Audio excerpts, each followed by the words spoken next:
kind of wild, right? When you think about how AI is already a part of our kids' lives. Like, it's not just that robots are going to take over the world stuff.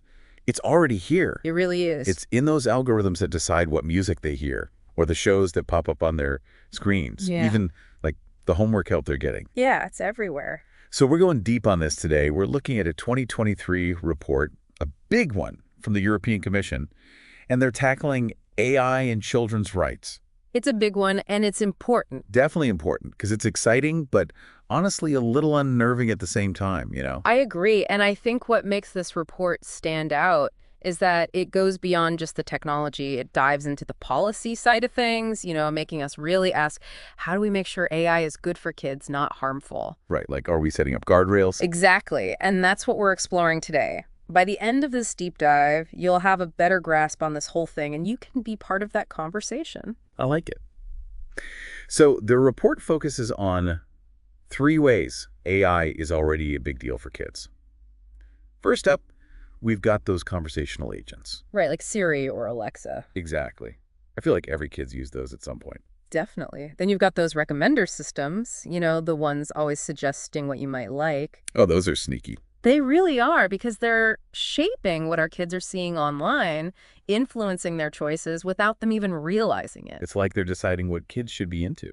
It's true. And then, of course, you can't forget about robots. They're getting so good at seeming human. I mean, it's not hard to imagine a future where kids are learning languages from AI tutors. Whoa, or like playing with robot buddies that feel real. Exactly. And while all that sounds super cool and futuristic, there are definitely some big questions that come with it. For example, this report, it brings up data privacy as a major, major concern. Oh, for sure, especially with young minds still developing. Absolutely. How that data is used, who has access to it, that's a big deal. The report stresses a child-centered approach. But what does that even mean when we're talking about designing and developing AI? Like, how do you make it about the kids? Well, it's about including them. This report, it really stresses getting children involved in the conversation, not just the policymakers or the AI whizzes, but kids too. I like that. Yeah, it's not just about protecting them from AI, but giving them a voice, letting them help shape how it's used. So it's about empowering them. I was reading about this example in the report about these AI-powered games for learning. Oh yeah, the ones that adapt to how a kid learns best. Yeah, those. There's huge potential there. Imagine a game that actually helps your child learn in a way that works for them.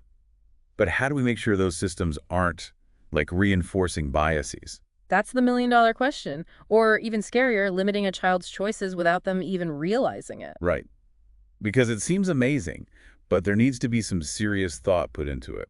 Absolutely. And that's where the report gets really interesting.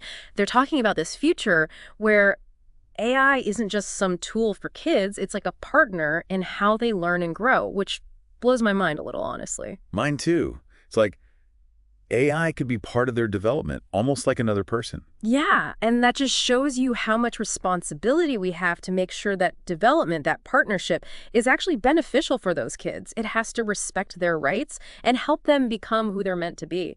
That's the big question we need to be thinking about. Like, how do we design AI that's not just respectful of kids' rights, but actively helps them thrive? It's not just some abstract thing either. This is affecting kids' lives right now. 100%. If you're a parent, a teacher, or just someone who cares about kids, you need to be aware of this stuff. It's here, and the choices we're making now, they're shaping the future for those kids. So let's break it down. Let's talk about some specific ways AI is showing up in kids' lives, starting with education since we're already there. Good place to start. This is where it gets really interesting. The report, it spends a lot of time looking at how AI could be good or bad in the classroom. Which makes sense, right? Yeah. I mean, imagine a world where every kid has an AI tutor who gets how they learn. That kid could really reach their full potential. No kidding. The possibilities are huge. But the report also acknowledges the downsides, too. Like what? Well, one thing is the social aspect. AI can definitely help kids learn, but they still need to actually talk to each other, work together, build those social skills. Right, we don't want to raise a generation of geniuses who can't hold a conversation. Exactly, and the report emphasizes that, It's not about replacing human interaction. It's about AI being a helper, making those interactions even better. So it's all about balance, finding that sweet spot where AI boosts what we're already doing, but doesn't take over those important social connections. You got it. The report also talks about AI making existing biases in education even worse. Yeah, that's another area where we got to be super careful. Because if the AI is trained on biased data, it's just going to keep perpetuating those biases. That could lead to some students getting unfair advantages while others get left behind. It's like, imagine an AI system deciding what a student should be when they grow up based on their background, not their actual skills and interests. Exactly. And the report, it really stresses checking these AI systems for bias, making sure they're designed to be fair and inclusive for all students, regardless of their background. That sounds like a huge task. It is.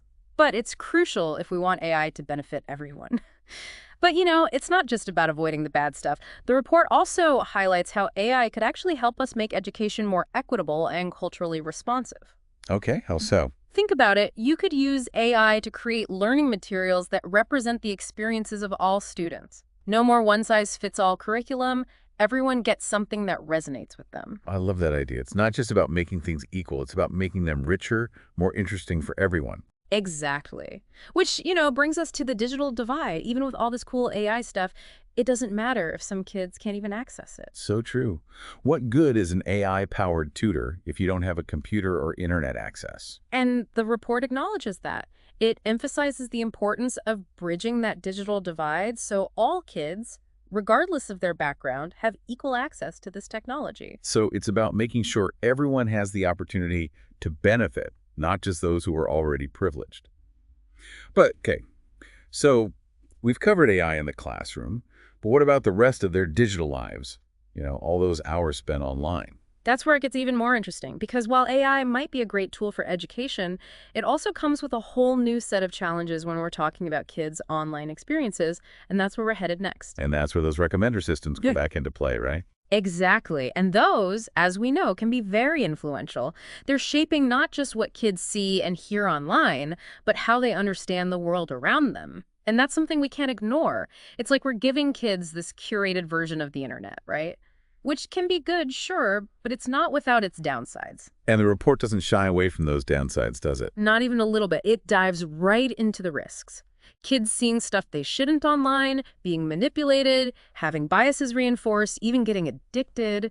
It's easy to forget these algorithms. They aren't really concerned with well-being. They just want to keep you hooked, especially when it's a kid. It's a little scary when you put it like that. But the report doesn't just point out the problems, does it? There's talk about using AI to actually make things safer for kids online. Oh, yeah, absolutely. Like, what if you had parental controls that were actually smart, that could adapt? Or AI that could spot harmful content way faster and better than any human could? That'd be amazing. But it feels like a losing battle sometimes. As soon as you block one thing, something else pops up. It's true. It's a constant game of cat and mouse. But this report, it's pushing for a more proactive approach, Clear ethical guidelines for any AI that's interacting with children, and stricter rules about protecting their privacy and safety online. So more like setting up fences at the top of the cliff instead of waiting for someone to fall over the edge. Yeah. But, okay, we've talked about AI in schools and online. What other parts of a kid's life is this report looking at? Well, this one might surprise you. Healthcare. Healthcare. Really? I haven't even thought about that angle. It's still pretty new, but the potential is huge.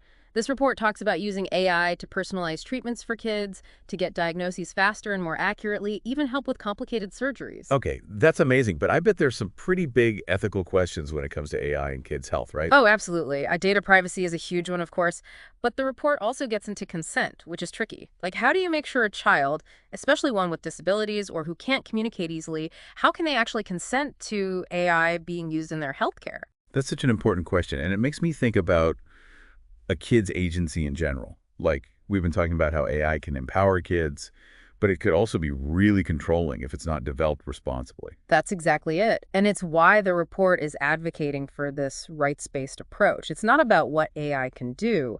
It's about how we use it to respect and protect every child's rights. So it's about putting children's rights at the center of AI development.